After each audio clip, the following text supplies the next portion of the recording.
The topics and opinions expressed in the following show are solely those of the host and their guests and not those of W4CY Radio, its employees, or affiliates.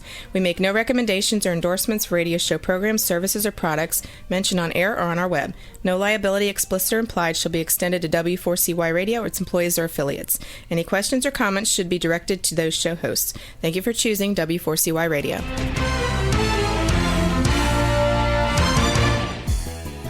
Welcome back, everyone, to the Geeks, Geezers, and Googlization Show, the home of Googlization Nation, where we talk with HR and business thought leaders about the crazy shift going on in the world of business, technology, and HR. Here's your host, Ira Wolf, and co-host Keith Campagna. Hey, welcome back, everyone, from Googlization Nation. We're so happy to have you back for another week. And today we're going to continue our quest to transform HR. I'm so excited to have the person who Daniel Pink, you're probably familiar with him, described as one of the brightest business minds today, and Fast Company described her as one of the most creative people in business.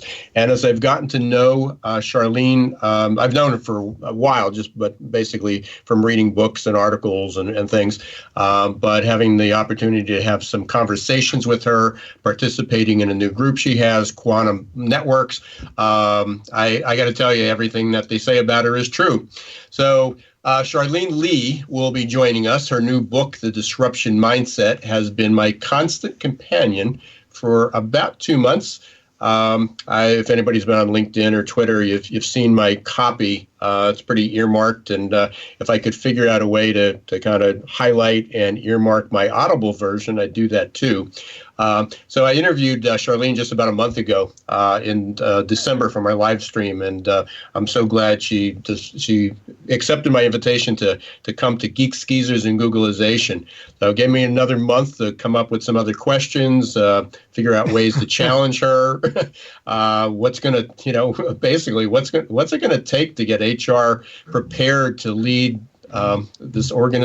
lead our organizations in a pretty wacky world. So Charlene will join us shortly. Do want to thank Zor.ai and Success Performance Solutions again for being sponsors of the show. Keith, what's going on? I got to tell you, Ira, it seems like the term disruption is always brought up. I could leave the podcast and the next business conversation I have 5, 10, 15 minutes later, we're talking about how some process or some industry or some company is being not just influenced by change, but really disrupted. And, the idea of having Charlene on the show to talk about what HR can do, I think just falls right in line with this theme that we have. It seems like 2019, we really brought in a lot of technologists, if that's the right way to look at it, right? We're looking at HR from a technology perspective. And now it seems like we're in stride with the mindset that's going to be required to make change or to handle all of this change. So it's a little bit more of the same on my end in terms of what's going on. Yeah, and this is going to make some people really, really uncomfortable, and other people, hopefully, they're going to get their aha moment. But there's a couple of things you mentioned, I mentioned, and you brought a good point up. Everybody talks about growing, whether it's personal growth or whether it's business growth. Everybody talks about growing, and then simultaneously, they almost say that, well, we need to innovate. And Charlene really has pointed out in the book, and again, I encourage everybody to do that, to buy the book, and also to follow her, and as well as listen to the live stream we did last month, and I've written a couple of articles that reference her. But as everybody wants to grow and everybody wants to innovate, she had a great quote, and I had this out on LinkedIn just a little bit earlier today, is that innovation is the snooze button for strategy, which most people would blow that up and go, how is that possible? We're innovating. And, she, and again, I don't want to take all the thunder away, but we're going to dig into this, is that innovation is relatively easy. People want to micromanage it, though, which means that it barely nudges the status quo. That we're gonna do incremental changes because we don't want to disrupt the status quo. We don't want to disrupt our good customers. We don't want to make them uncomfortable. And yet, she gives some great examples in the book of companies that have done it. And it's really, it's not that you have to throw the baby out with the bathwater, but maybe you do. We talk about burning the boats. But again, so many companies want to be comfortable in this process. And it's a really messy, often slow, very hard process, which if you use those three words to describe what HR is trying to do when they talk about disrupting HR and transforming HR, it's like, hey, this is hard, it's slow, and it's messy. And they go, we don't want to do that. Nobody does. We don't want to rock the boat. We want to do things differently, but we want to rock the boat. So yeah. And I mean, you've heard me talk about this since the beginning, right? Life-work integration is my passion, my attempt to help people as employees turn their relationship with stress into a competitive advantage. And the reason why that's there is because more change is coming faster than ever before, and it's going to have a bigger impact than ever before. And change for most people is stressful. And so this idea of turning disruption into a positive output is just, right on as far as I can tell. In my humble opinion, I haven't written my best-selling book yet, but ultimately, if a business wants to not just get by, they want to look at the future and start, getting excited about their potential. They've got to figure out a way to be of that disruption or disruptive mindset, and it's not like whatever else you've ever thought about, right? Disruption isn't just basic change. So before we take our deep dive there, I just got a couple of announcements here. It's been an absolutely crazy week. Charlene's actually the 6th interview I've done since our last show. And then 4 articles that I was writing on and interviewing. So here, and these are all, I haven't gotten them all out. I'm going to actually put them out on like a single newsletter because it was crazy. There were 4 articles that I was either quoted in or interviewed for, or I wrote, that were published in the last 3 days. I've done 3 live streams. So we did the one with, I did it with, Kevin. I did with Enrique, which was last week. And then Monday with Kevin Grossman from the Talent Board. No, that was Tuesday with Kevin Grossman and Jerry Christman. What a great conversation we had there about candidate experience and candidate resentment. And again, today's topic fits in there. And then Monday, I talked with Jean Meister, who has Future Workplace. By the way, and she actually, when we get to that, Jean said hello to Charlene. Everybody knows Charlene. so as I mentioned that she was on the show, she said, I haven't talked to her in a while. Tell her hello. So there's our hello. So I'm going to put all these out there, but the articles, the live streams, the podcasts, I'm also putting them in my Learning Hub. Which you can learn more about. I don't want to take too much time there, but by going to GoogleizationNation.com, you will get all notices, updates before what the calendar of events is, and then also notices where you can get the replays. So that's going to be our hub, the Googleization Nation. From there, you'll get an invitation to order my new book, the 2nd edition of Recruiting in the Age of Googlization, which now we got an official launch date. It's February 4th.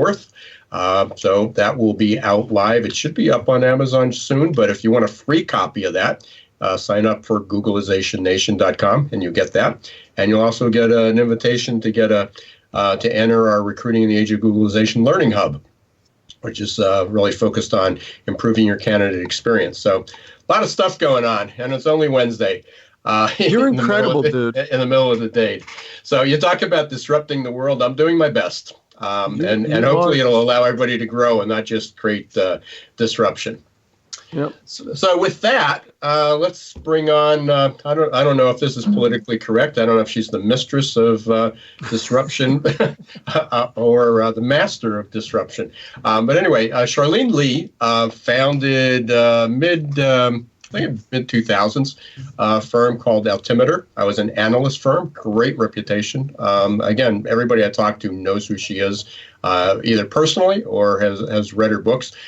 She has 5 books out. including a New York Times bestseller, Open Leadership. She co-authored probably the most acclaimed book, which was Groundswell, which was how I was introduced to her. And then the most recent book is The Disruption Mindset, which, as I said, has been my constant companion. I either got the paper copy or the headset on and listening to it. And again, we're going to start out with talking about what's the difference and why we need it. So welcome to Geeks, Geezers, and Googlization, Charlene. Thank you so much for having me. Yeah, it's a pleasure. So, hey, there's a couple things. One is I got all the welcomes and the intros from Jean, who just said the other day, she says, "Oh, I got to talk to Charlene. Tell her I said hello." So I'm doing my duty. I had this quote, and I think this is a good place to start because we talk about, as you heard us talk about, we talk about growth. Everybody's talking about growing. We talk about innovation, and everybody makes the I guess the analysis or the equation that if we innovate, we grow. And you took it to basically another extreme by saying innovation's the snooze button of strategy. So let's kind of segue into this conversation with that. Right. I think in many ways what happens is organizations say, hey, let's innovate. Let's go do something crazy and off the wall. But we can't touch the core of the business. In fact, I'm so busy running the core of the business. You people over there who seem, pretty hip and innovative, go off and innovate. Just keep it over there in an innovation hub or someplace so they don't have to deal with it. And so when they come up with something really cool and interesting, they bring all the executives in, they put on a great show, and everybody feels great. And then they stand up, applause, and then leave, and nothing has changed. So I call it innovation theater. It feels great, it's wonderful, you love it, but it's not reality. Right. And reality is that innovation is hard. It is very difficult, and it's going to impact your strategy. So oftentimes, though, when people think about being innovative, they go, well, that's over there. It's not going to change the core of my business. So you think you're being innovative, and in fact, because you're not taking it as seriously and addressing it in a very realistic way, you're actually putting your strategy on hold because you're focused only on today and not on the future. So that's why I call it the snooze button. So, and you, go ahead, Keith. Thanks, Bud. Charlene, how many leaders, out of 100, would you say have the foresight to recognize the difference between what I'll say is talking the talk and walking the walk of innovation? I would say maybe 5 out of 100 actually do it. And meanwhile, Ira, we talk about how HR seems to be lagging in certain areas of change and development. And now, 95% of leaders don't recognize this as the opportunity. Crazy. Yeah, I think in HR in particular, again, HR has long struggled about how do they, quote, sit at the strategy table. How do they, belly up to it, be relevant to that. And the one thing I've seen over and over again is none of this happens unless you have the right people. And HR being focused on customers, on the future customers, focused on innovation and the change and how hard it's going to be. And being the conscious in many ways in those discussions to say, hey, wait a minute, I know you really want to do this, but you really want to do this innovation, but why are we putting it there? Why not put it here? I know it's going to be hard, but this is how we can manage it. This is how we can manage that disruption curve, so to speak. And making sure that we're acknowledging how hard it is, and the people and the culture aspect of this is absolutely the voice that needs to be heard, and HR is the voice to raise it. So you have a couple great stories, and I actually, and as I said, I've literally been carrying around the book, and I've listened to them a couple times because there was so much in there. I was sort of missing the points, but you have two great stories about how both T-Mobile and Adobe really, they were the examples of disruption. But, and I mentioned this just earlier and sort of, maybe went over it too quickly, is that there's got to be a time when two things that you brought up. One is taking that big gulp. Is not just, as you said, having that innovation theater going on, but literally taking the big gulp to be able to do it. But it's also burning the boats. So I think those are two great stories. If you can kind of share, capsulize them on what HR what they need to do if they're truly talking about transformation. So let's talk about, the big gulp and burning the boat. Yeah, what happened at Adobe is they decided to go from packaged software into the cloud. And doing that meant they had to change everything, including taking their income down for 2 years. And as a publicly traded company, you can imagine how stressful that would be. But it was the right thing to do for customers and would prepare them for growth. And so the big gulp was like, okay, do we do this? Do we bet 2/3 of our business, $2 billion, that this is the right way to go?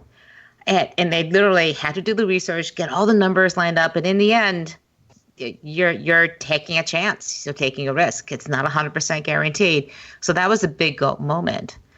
And the burn the boats moment was when after the initial test happened, they said, okay, there's no turning back. They took away the packaged software. So there was no option to turn back. They had to go forward and be successful. There was for anybody who used Adobe in the past, and again, I still to this day don't know how to use Photoshop, but obviously a lot of people do, and they make a career out of it. But all of a sudden is that they basically, and this will lead into talking about the future customer, they basically abandoned or looked like they were abandoning their core base, which was a lot of photographers, a lot of graphic designers who only wanted Photoshop. Right. And the thing is, the customers didn't want it. In fact, when they announced the decision to discontinue support of and development of the packaged software, about 50,000 customers signed a petition saying, no, we don't want this. We want to go back. And they said, no, sorry, it's too late. We burned the boats. There was no going back. And they did the burn the boats because they knew how hard it was going to be, not just with the company, but even their own customers. And what they did is they really talked to them and gave them a Photoshop only option. So you didn't have to buy everything.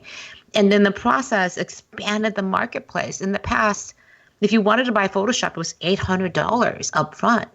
Now it's $10 a month. Right. Completely different new market. And so they expanded the market by doing this. But in the process, literally had to drag their customers along. And I don't remember the exact numbers, but I guess that was all taking place like in 2012. And aren't they up? Isn't their stock price up like 8-fold over that period of time? It's 7 or 8 fold. 10x. It's 10x. Oh wow!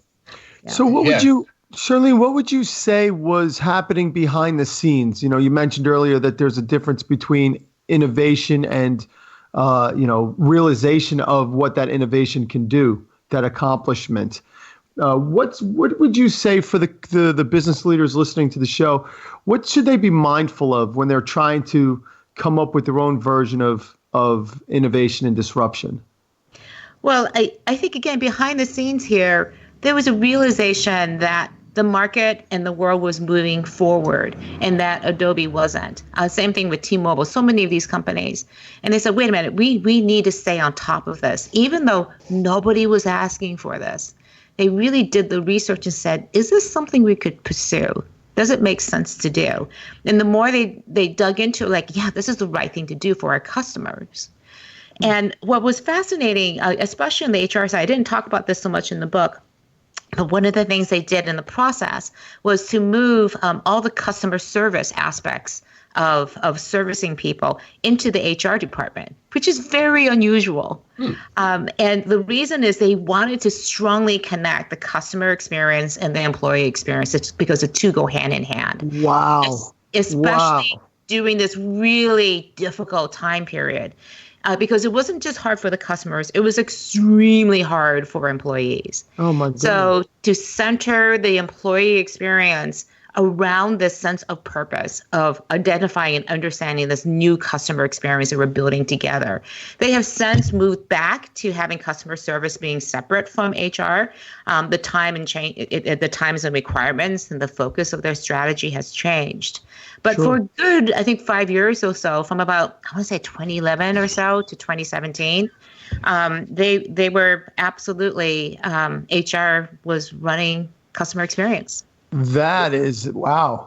I've never heard of that. That's something that Kevin Grossman and Jerry Crispin might want to take away with for that one, Ira. Wow. No, there's no question. We were talking about that a little bit yesterday about what needs to happen about the disruption. And I guess the central theme of this, and I guess this is super critical, that it's not just a matter of kind of throwing the boulder in the middle of the pond and seeing what shakes out. But you really focus, the strategy really focuses on who is the future customer. Am I correct? That's correct. Charlene? Yeah. So let's talk about that a little bit. And again, especially with HR, because HR is so caught up in day-to-day kind of hassles of just trying to fill open positions, especially, we talk about this every single week, talent acquisition, finding the talent, the skills, it's all sort of short term. But if everybody could take a step back and look and say, who is our future employee? Who's our future worker? Who's that future internal customer 5 years from now? That's what I'm trying to kind of articulate out there to everybody. And, your book sort of was the catalyst that jump-started a lot of that, and is helping a lot.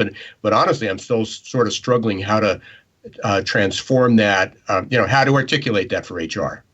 Yeah, I look at it this way. HR is responsible for finding the people who are going to drive the business forward. And if you don't understand where the business is going, where your ultimate customers are going to be, and you're a part of that dialogue and understanding who these people are, having empathy for them, standing in their shoes, how do they think, feel, what do they say and do, then you have no chance of hiring the right people to serve them. So you need to go lockstep across the entire organization, every single person, every function, including internal functions like finance and HR, supply chain, procurement. Everybody needs to understand who that future customer is and start building for that today. But part of that is also, again, another part that HR struggles with. They're still trying to get that seat at the table, or maybe they got the seat at the table. Now they're trying to get a voice at the table.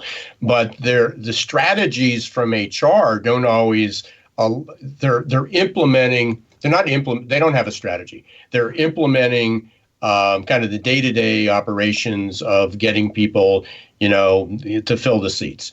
But oftentimes they don't understand the business. They don't understand what the future customer of the business is. So this is also an opportunity. If HR starts to ask these questions of who is our future customer, in order for us to do our job, we have to understand who the future customer is. They may be the catalyst that helps management do what they have to do.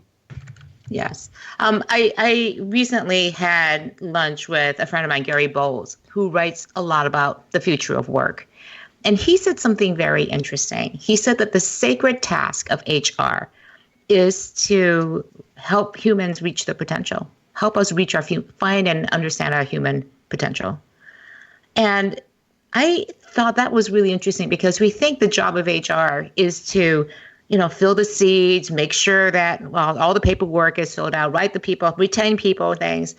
But if you look at it and step back and say, our sacred task is to help people reach their full potential, then you start shifting that strategic value.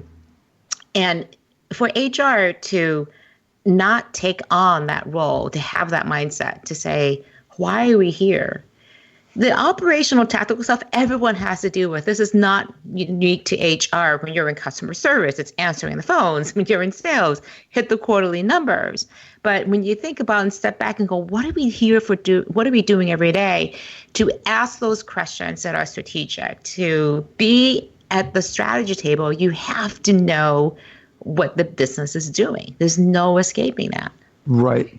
Right. And this touches, I know we're coming up on the break here, Ira, but this touches on something that hopefully we can get to after the break, Charlene, because I'm curious to learn from you how you see the other department heads influencing HR as we move, into the future of work. In other words, I can't help but think that HR isn't the most qualified to handle all of this work.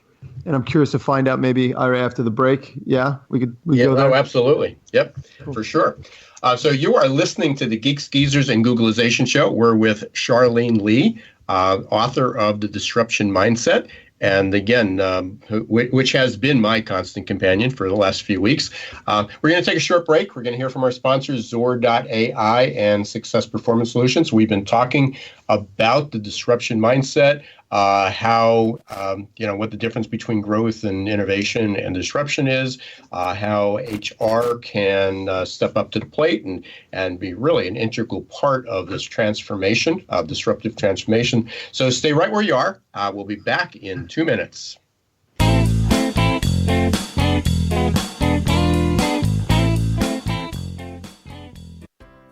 Imagine how your company would grow if your candidate experience earned a 99% approval rating.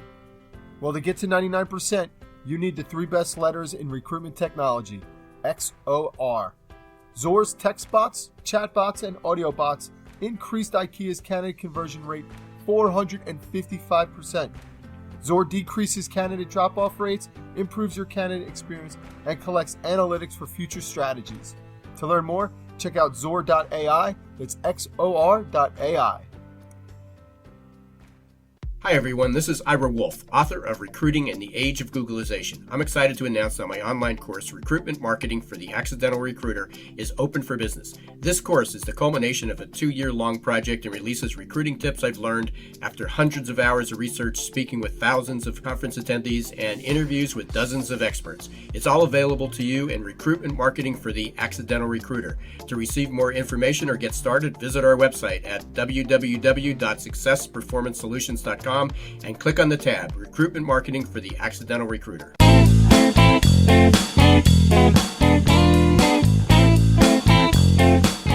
Hey, welcome back, everyone, to the Geeks, Geezers, and Googlization show. I'm your host, Ira Wolf, with Keith Campagna, my co-host and buddy. And we've got Charlene Li today, author of The Disruption Mindset. We're having a great conversation about how innovation and disruption go hand in hand and how they differ.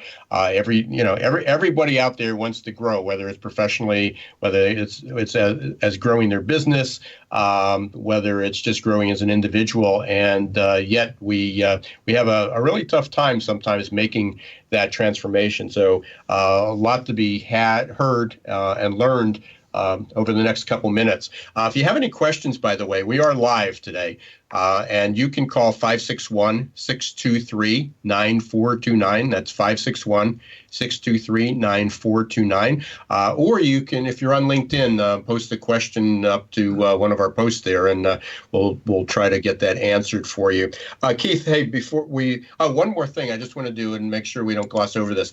Charlene's website is Charlene Li. That's Charlene, CHARLENELI.com.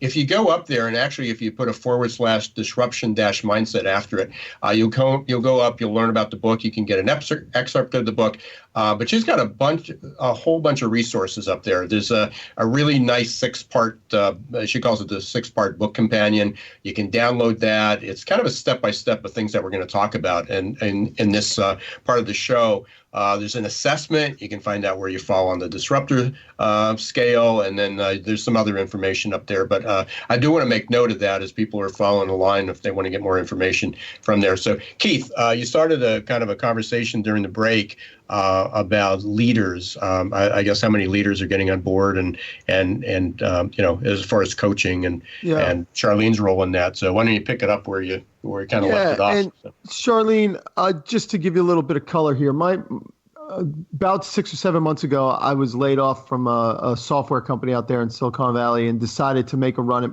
creating my own consulting firm that's, it's in total startup mode, but I'm having a lot of fun talking to people about how to realistically manage and take on the new challenger mindset or disruptive mindset that everyone in an organization is going to need.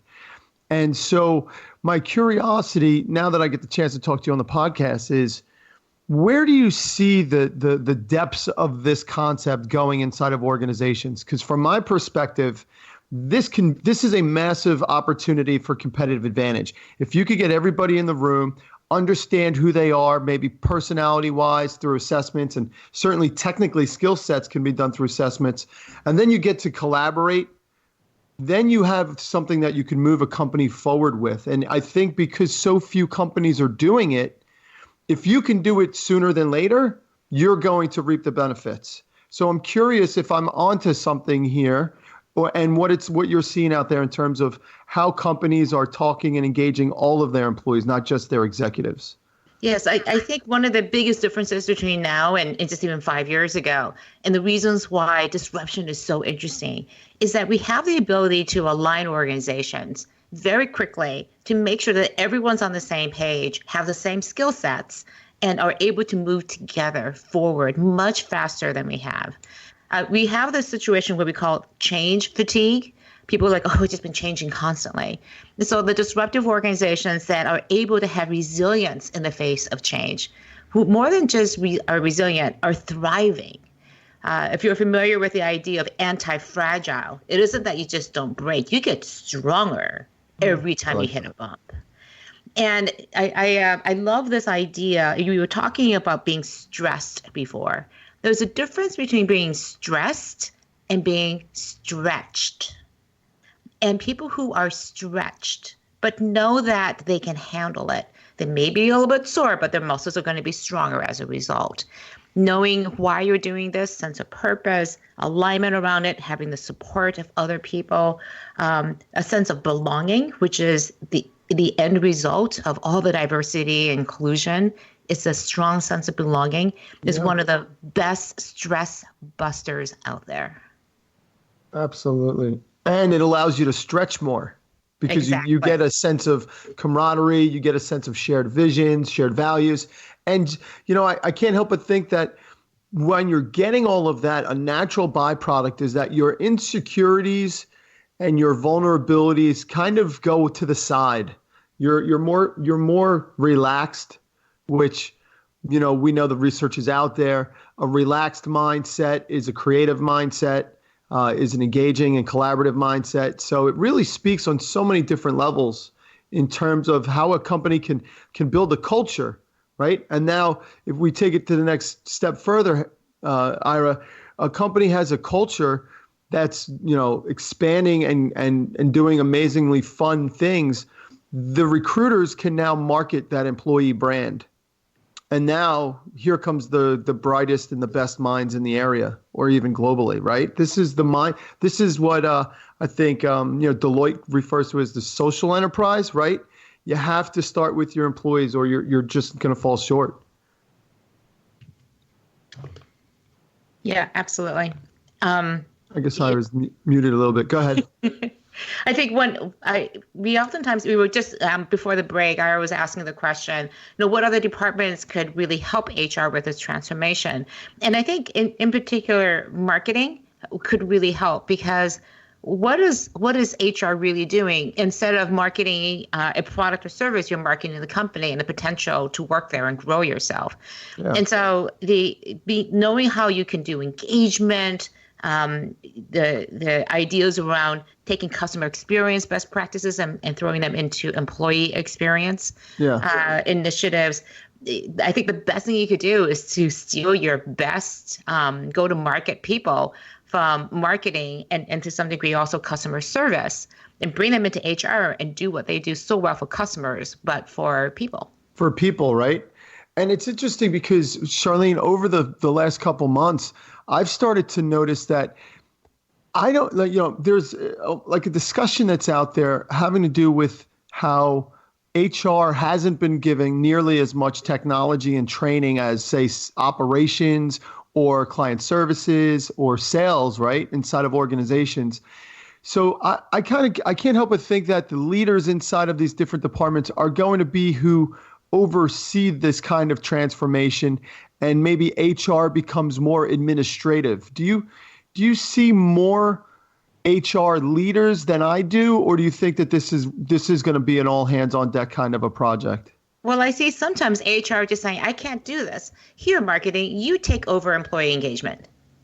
They actually say, look, we can't do this. So take over internal and external communications, marketing, all that stuff. Just put it over there. And we'll just do the tactical stuff. Right. I think that's one way to do it. Another way to do it is go handle these things so we can focus on the strategic issues of things. So I think there's two ways you can do that. And that depends on where you are as an HR leader. Do you want to take on more of that strategy? Do you want to partner very strongly with your other departments? One professional services firm did exactly that. They said, take over the employee communications because frankly, you guys got the machine. You have the operations to do that in your department. We don't want to replicate that. But that is going to allow us to optimize the recruiting and other aspects of the function and development, those kinds of things, really optimize those, and also focus much more on the strategy of where we need to go. Right, and where we're going, right? Yeah, for sure. Yeah. Welcome back, buddy. Yeah. Sorry, I was actually looking up something I was typing, and I didn't want to interfere. So, Charlene, you mentioned about being stretched, and obviously there's a different stretch that people are going to have to do. Some people are going to be more fluid and flexible, and other people are going to be pretty stiff as a baseline. So, I know you have an assessment that looks at the mindset, but you were also talking about leadership, and again, it's not there. Not everybody has to be on a scale of 1 to 10 at that number 10 disruptive level to be effective in their organization, because not every organization, not every organization has to go to the depth or extent that an Adobe or a T-Mobile did, which you can read about a little bit more in the book. So you talk about the four. I think there's four archetypes. You're talking about the four leadership archetypes. Can you talk a little bit about them and where each one might fit in a strategy? Sure. Yeah, I have this idea of a disruption quotient on a scale of 1 to 10, 1 being you don't like change at all. You like things being the same every day. And 10 being you feel really confident about your ability to drive exponential change in the organization. So you don't just blow things up. You build things too as well. And the goal isn't here to be a 10 because you could be a 3, but if your organization's a 2, you are killing it. I mean, you're like blowing things up left and right relative to where everyone else. Yeah, you're the enemy, right? You're only a 3, right? Exactly. But you could be an 8, but if your organization's a 9 or a 10, you're the laggard. So the archetypes take that into account, and every organizations have these 4 archetypes. And it's based on how open you are to change, your openness to change mindset, and then also your leadership behaviors and your confidence and ability to empower people and to inspire them to create change. So this is about leading not just yourself, but inspiring other people to take on the mantle of being a leader. And so the people who are really high in both of these are realist optimists. If you're strong in the leadership, but not so strong on the change mindset, you're a steadfast manager. If you're really strong on the change mindset, but you're not that great at leading people, you're going to be an agent provocateur. And my favorite are the worried skeptics. They don't really like change a lot, and their leadership is much more directly in front of them. They actually do the work themselves. And my favorite group of this is the worried skeptics. Because I'm convinced the more and more I look at these organizations, you can only go as fast as your slowest worried skeptic. And as long as your worried skeptics buy into your strategy, believe in this ability to serve the future customers, as long as they buy into the strategy, you can work with them. And the task I think that they're really good at is looking at all the things that can go wrong. Tap into their natural abilities to say, the sky is falling, and have them come up with all the contingency plans because you're going to need them. You need somebody who can anticipate all the things that are going wrong and then put the plans in place. And the worried skeptics are really good at this. So I look at the roles that each of these archetypes have in a disruptive organization. And again, every organization has them. The being able to tap into the disruptive capabilities of every single person is absolutely essential. So let's go back to the Adobe story a little bit, because that's pretty dramatic. And the assumption would be, if you just read that story in a leadership book, is that you had an agent provocateur, or a realist optimist. That was leadership. They were driving it. They were ahead. But within that organization, especially since they did get all that pushback, there had to be a fair amount of worried skeptics. So looking at an organization that has people, and especially in HR, that is sort of hunkers around status quo, how can, if you have to transform, but you have an overabundance of worried skeptics, isn't that a problem? It is a problem if the worried skeptics are not bought into the strategy. And that's a different issue. If they're not bought into the strategy, then you have to have a different discussions that says, can you be in this organization? Because this is the strategy. We're not going to turn back from it.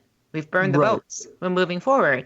And if you don't believe in the strategy, then we have to talk about whether you have a role in this organization or not. And unfortunately, I think a lot of companies don't have that honest conversation with people. It's like you either buy into the strategy or you don't. You're either going to play with this or not. And then in Adobe, what happened was they had I'll give an example of the community managers. Some of them loved it. Most of them this is a horrible idea. Our community hates this. Mm-hmm. They were the ones dealing with the 50,000 people going, I don't want this, or screaming in the ear, how can you do this to us? See, you were right. See, we were right. You shouldn't have done exactly. it. Right? And so they were absolutely worried skeptics. And what Adobe said to them is look, we're going forward. We've burned the boats. Let's use your natural inclination to listen to this community to figure out, how do we move forward from here? Let's use your great problem-solving skills, anticipate all the things that they're going to say and be upset about because you're upset about them, and we will systematically go through them. So it is a full recognition that as long as these people are willing to work through it and they're moving forward, then we need to bring them along, and they become extremely valuable. They may not move as fast, but they will move faster than they had in the past. The question is, will they move forward? How much heavy lifting do you have to do to move that forward? And you can become completely stuck if you're fighting about what the strategy should be. And that is, again, that's a different question that you just have to get around and identify what the strategy is going to be. So, Charlene, if you're yes, large companies have, I would think, an advantage just based off of a sheer numbers play here, right? But if I have 500 employees, if I have less than that, what kind of fundamentals should I look to, learn, or at least, incorporate into transformation like what Adobe went through? I mean, it's rare enough to do that kind of a transformation. But on a smaller scale, where are the building blocks? It's the same building blocks, actually. I think knowing who your customers are, being able to go out there and identify where they're going, where your future customers are, then bring it back and saying, how are we going to serve those future customers? It's the same mechanics. The difference is how many layers, how many hierarchies, how many different divisions you're going to be doing this, and the coordination of that at larger organizations. It's more complex at them, and there are more considerations, and frankly, hierarchies that need to be aligned. So this is a lot more alignment that has to happen in large organizations. Small and medium-sized organizations, what I've seen, you do the same exact things. There's no shortcuts. There's no, in fact, it's a little bit easier because it should be easier for you to have those conversations across a smaller organization. I find that over 150 or so, again, Dunbar's number, it starts getting complex because you don't have that direct connection with people on a pretty regular everyday basis. And so you have to put more effort into the communication of what your strategy is, what the disruption is, and holding people together across multiple spheres and layers of of hierarchy becomes a really specialized skill for leaders who know how to lead throughout layers of the organization. Yeah. So if there's one place to start, and again, we've got a lot of small, medium-sized business, a lot of consultants that are on the show, and we've got a growing audience. So there's hopefully some people from corporate America as well. And I'm going to go back to something I said earlier. Is the introduction to this focusing on who the future customer is? Is that the best place to start? It is. And I hear so many HR people go, well, my customer isn't the customer, it's an internal customer. I'm like, no, that's true. Right. But you have to understand who your external final end customer is. And especially even so with B2B, because it's not even your B2B customer, maybe your B2C customer. Mm-hmm. Knowing how that all works puts you in the frame of mind of being a business owner. And that's the key, is when you think about the customer, you're thinking about owning the business with the customer. And it puts everybody into a place of strong agency of acting like an owner. That's why it's so important. And that ties in so well into the, aligning business HR strategy with business strategy. They've got to be aligned, and ultimately HR strategy is supposed to help execute the business strategy, which means understanding who your customer is. I said this for a long time, is that when a client calls me, and we do pre-employment and leadership testing, it is a core part of our business, and they'll describe the position, and I'll say, who is your customer?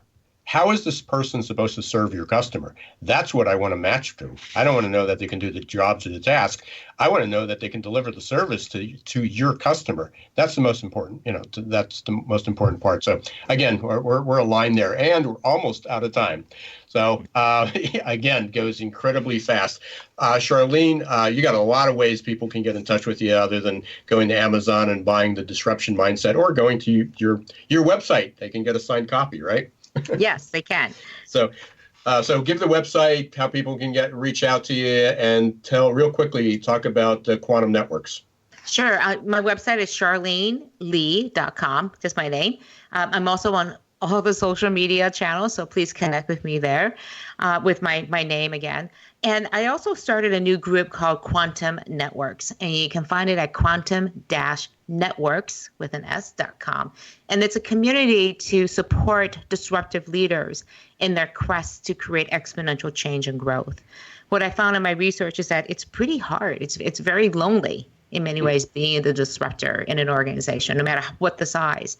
And so I wanted to create a place where disruptors could come in, find solace and support, connect with people, go into small groups of circles and have deeper confidential discussions, and maybe even meet face to face. So that's the idea behind Quantum, because I thought I wanted to create a safe place for disruptors to learn and grow. Awesome. And I've been engaging with some people. I think I was one of your early participants in that, and it's been great. I know it's early and things are still forming there, but already met a number of good people. Had some conversations within the community and outside the community with those connections. So I highly, highly recommend that. But I definitely recommend getting the Disruption Mindset, whether you're going to listen to it or read it or whatever. So many great points, and especially for anybody in HR, I think this is the business book that you need to look at this year. So again, I thank you, Charlene. I know you've been very gracious. You're busy. I know you got lot of stuff going on, as we all do.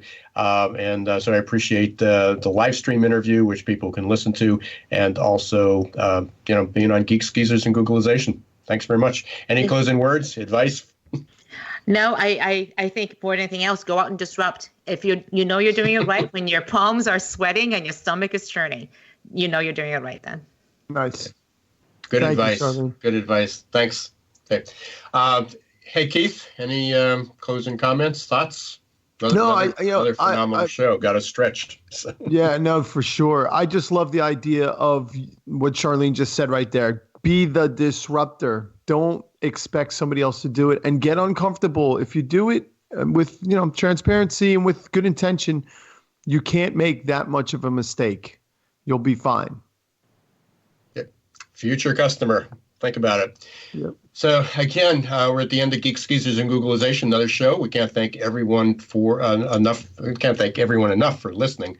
Hopefully you'll share the episodes. Replays will be up on Apple, Google, Spotify, iHeart over the next couple days. So if you missed this or you want to listen to it again, definitely go up and sign up, subscribe to Geeks, Geezers, Googleization on your favorite platform.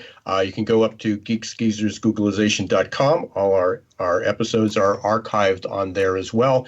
And don't forget to go to Googleization Nation. And subscribe, and you'll get updates and notices, webinars, live streams, podcasts, articles, you name it. A couple special offers, too, that I've got. Again, I'll put all the information about quantum networks and Charlene there. Future Workplace, which I mentioned the other day, just earlier in the show, with Gene Meister. I actually have a discount coupon for a course that's coming up, AI for HR. It's a new online course that she's starting, and she was gracious enough to give me a discount for all our listeners. So we'll get that out to everybody. Thanks to Zor.ai, Success Performance Solutions, for helping us be on the air, for your support. And until next week, this is Ira Wolf and Keith Compagna, listening to Geeks, Geezers, and Googleization. Don't let the shift hit your plans.